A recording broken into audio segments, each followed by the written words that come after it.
کیا تم جانتے ہو کہ ایک ایسا شخص بھی تھا جس نے نبی پر اس وقت ایمان لایا جب پوری دنیا ان کے خلاف کھڑی تھی؟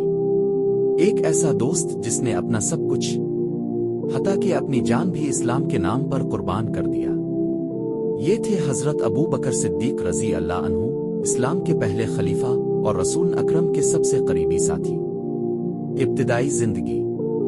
حضرت ابو بکر صدیق رضی اللہ عنہ کا اصل نام عبداللہ بن ابی قحافہ تھا۔ آپ 573 عیسوی میں مکہ مکرمہ میں پیدا ہوئے۔ آپ کا تعلق قریش قبیلہ کے 3 خاندان سے تھا۔ بچپن سے ہی نرم دل، سخی اور سچے مانے جاتے تھے۔ اسلام سے پہلے بھی لوگ آپ کو امین اور صادق کہا کرتے تھے۔ نبی سے پہلی ملاقات اور دوستی۔ حضرت ابو بکر صدیق رضی اللہ عنہ حضور کے پرانے دوستوں میں سے تھے۔ جب نبی نے نبوت کا اعلان فرمایا تو اب بغیر کسی جھجک کے فوراً ایمان لے آئے۔ کسی نے کوئی معجزہ نہیں مانگا، کوئی ثبوت نہیں مانگا، بس ایک جملہ کہا، اگر محمد نے فرمایا ہے تو وہ سچ ہے۔ یہی جملہ اس صدیق کے لقب کی بنیاد بنا، سچ ماننے والا۔ اسلام کی ابتدائی قربانیاں۔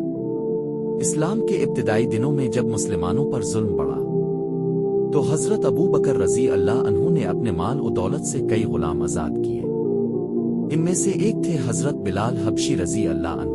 جب بلال کو گرم ریت پر لٹایا جاتا تو ابو بکر رضی اللہ عنہ خرید کر آزاد کر دیتے، کیونکہ ان کے نزدیک ایمان دنیا کی ہر چیز سے قیمتی تھا۔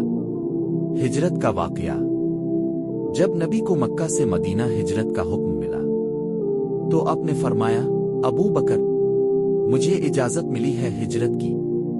حضرت ابو بکر کی آنکھوں میں آنسو آ گئے اور عرض کیا، آ رسول اللہ، کیا مجھے بھی اب کے ساتھ جانے کی سعادت ملے گی؟ اور نبی نے فرمایا، ہاں تم میرے ساتھی ہو۔ اس کے بعد دونوں غار ثور میں 3 دن تک چھپے رہے۔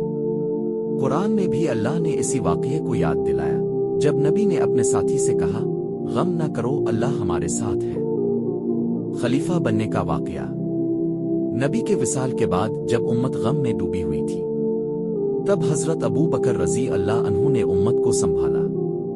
انہوں نے کہا، جو محمد کی عبادت کرتا تھا وہ جان لے کہ محمد وفات پا چکے ہیں، اور جو اللہ کی عبادت کرتا ہے وہ جان لے کہ اللہ زندہ ہے، کبھی نہیں مرے گا۔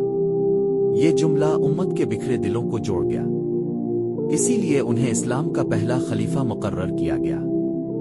اسلام کی خدمت اور فتوحات۔ خلافت کے دور میں حضرت ابو بکر رضی اللہ عنہ نے جھوٹے نبیوں کے خلاف جنگ لڑی، زکوٰۃ دینے سے انکار کرنے والوں پر کارروائی کی، اور قرآن کو ایک جگہ جمع کرنے کا عظیم کام شروع کیا۔ یہی جمع شدہ قرآن بعد میں امت کے لیے محفوظ ہوا۔ نبی کے ساتھ محبت۔ حضرت ابو بکر رضی اللہ عنہ کی محبت رسول کے لیے بے مثال تھی۔ ایک مرتبہ نبی نے فرمایا، اگر میں کسی کو اپنا خلیل، گہرا دوست بناتا تو ابو بکر کو بناتا۔ بخاری شریف۔ یہ وہ درجہ ہے جو کسی اور کو نصیب نہ ہوا۔ وصال اور آخری ایام۔ حضرت ابو بکر رضی اللہ عنہ صرف 2 سال خلافت کے بعد 634 عیسوی میں وفات پا گئے۔ اپنے وصیت کی تھی کہ مجھے میرے محبوب کے پہلو میں دفن کیا جائے، اور یوں روز رسول میں نبی کے ساتھ ہی اب آرام فرما ہے۔ اختتامی پیغام۔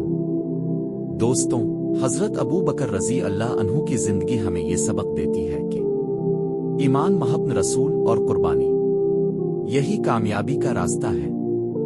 دنیا بدلتی رہتی ہے مگر اللہ ہمارے ساتھ ہے کہنے والا دل کبھی نہیں ہارتا۔ اگر تم بھی حضرت ابو بکر رضی اللہ عنہ کی طرح ایمان، صداقت اور قربانی کی راہ پر چلنا چاہتے ہو تو اس ویڈیو کو دل سے سنو اور 3 دوستوں کو بھیج دو جنہیں تم جنت میں دیکھنا چاہتے ہو۔